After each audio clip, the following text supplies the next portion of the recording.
Back to bulletin. ప్రస్తుతం దాసరి పార్థివ దేహాన్ని కడసారి చూడడానికి ఆయన అభిమానులు అలాగే సినీ ప్రముఖులు భారీగా తరలివస్తున్నారు. ప్రస్తుతం ఆయన ఇంటి దగ్గర పరిస్థితిని మా కరెస్పాండెంట్ అరుణ్ లైవ్ లో అందిస్తారు. అరుణ్,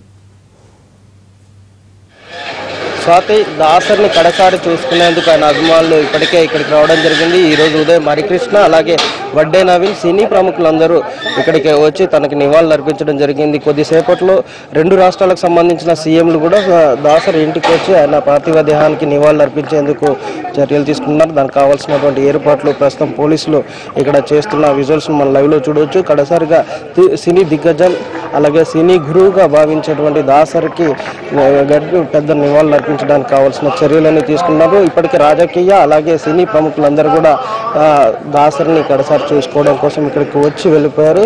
స్వయంగా మోహన్ బాబు ఇక్కడే ఉండి శ్రీ కళ్యాణ్ ఆయన పర్యవేక్షిస్తున్న పరిస్థితులు కనిపిస్తున్నాయి. ఆయనకు కావాల్సినటువంటి ఏర్పాట్లు చేస్తున్నారు. ఈరోజు 11 ప్రాంతంలో ఫిలిం ఛాంబర్కి ఆయన పార్థివ దేహాన్ని తీసుకెళ్లి సుమారుగా 12 వరకు అక్కడే ఉంచి ఆ తర్వాత చేవెళ్ళలోని పద్మా గార్డెన్స్లో తన అంత్యక్రియలు చేసేలాగా ఇప్పటికీ ఏర్పాటు చేయడం జరిగింది. ఇప్పుడు ఫార్మాలిటీ ప్రకారం తీసుకోవాల్సినటువంటి కార్యక్రమాలకి కొద్దిసేపట్లో సీఎంలు వచ్చి నివాళులు అర్పించిన తర్వాత మిగిలిన కార్యక్రమాలకు కావాల్సిన చర్యలన్నీ కొనసాగుతున్నాయి. ప్రస్తుతం మోహన్ బాబు అలాగే వడ్డే నవీన్ అలాగే కొద్దిసేపటి క్రితమే హరికృష్ణ మిగిలిన వాళ్ళందరూ కూడా సినీ ప్రముఖులు ఉదయం నుంచి ఇక్కడికి వస్తున్నారు. ఈ పరిసర ప్రాంతంలో దాసరితో ఉన్న అనుబంధాన్ని పంచుకోవడం, ఆయన వెళ్ళిపోవడం వల్ల తమ సినీ జీవితానికి కొంత ఆటంకము, తన అభివృద్ధికి ఇబ్బందులు, సలహాలు ఇచ్చేటువంటి దాసరి లేరు అనే నిజాన్ని నమ్మలేని పరిస్థితిలో చాలామంది ఉన్నారు. ఇక్కడ కళ్యాణ్ అలాగే దాంతోపాటు నిర్మాత కళ్యాణ్తో పాటు మోహన్ బాబు అన్ని తామై చేసుకుంటున్న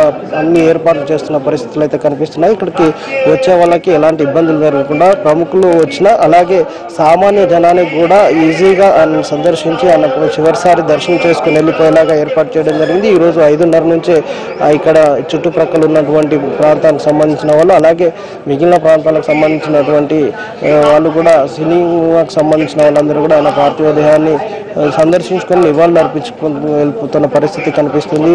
ఈరోజు సినీ దిగ్గజం లేడు అనే నిజాన్ని జీర్ణించుకోవడానికి కొంత సమయం తీసుకున్న పరిస్థితి కనిపిస్తుంది. ఆయన వెళ్ళిపోవడం వల్ల తమ అభివృద్ధికి సహకరించిన ఆయన లేడు, ఈ లోటును ఎలా తీరుస్తామనే బాధని మిగిలిన వాటిని వ్యక్తం చేస్తున్న పరిస్థితులు అయితే కనిపిస్తున్నాయి. ఇక్కడికి వచ్చిన వాళ్ళందరూ కూడా ఈ దాసరికి నివాళులు అర్పించడమే తమ చేస్తున్న చివరి ఆయనకు అర్పిస్తున్నటువంటి నివాళిగా చెప్పుకుంటున్నారు. సీఎంతో పాటు అలాగే చంద్రబాబు నాయుడు కూడా స్వయంగా ఇక్కడికి వచ్చే పరిస్థితులు కనిపిస్తున్నాయి. మొదట సీఎం కేసీఆర్ ఇక్కడికి వచ్చి నివాళులు అర్పించిన తర్వాత కొద్దిసేపట్లోనే చంద్రబాబు కూడా నివాళులు అర్పించి ఆ తర్వాత వాళ్ళిద్దరు నివాళులు అర్పించిన తర్వాత ఈ పార్థివ దేహాన్ని ఫిలిం ఛాంబర్కి తరలిస్తారు. అక్కడ నుంచి చేవెళ్ళకి తీసుకెళ్తారు. 12-12:30 గంటల ప్రాంతంలో చేవెళ్ళకి వెళ్ళిన తర్వాత అంత్యక్రియలు సుమారుగా 2:30 ప్రాంతంలో పూర్తి చేసేలాగా ఏర్పాట్లు అయితే జరుగుతున్నాయి. స్వాతి.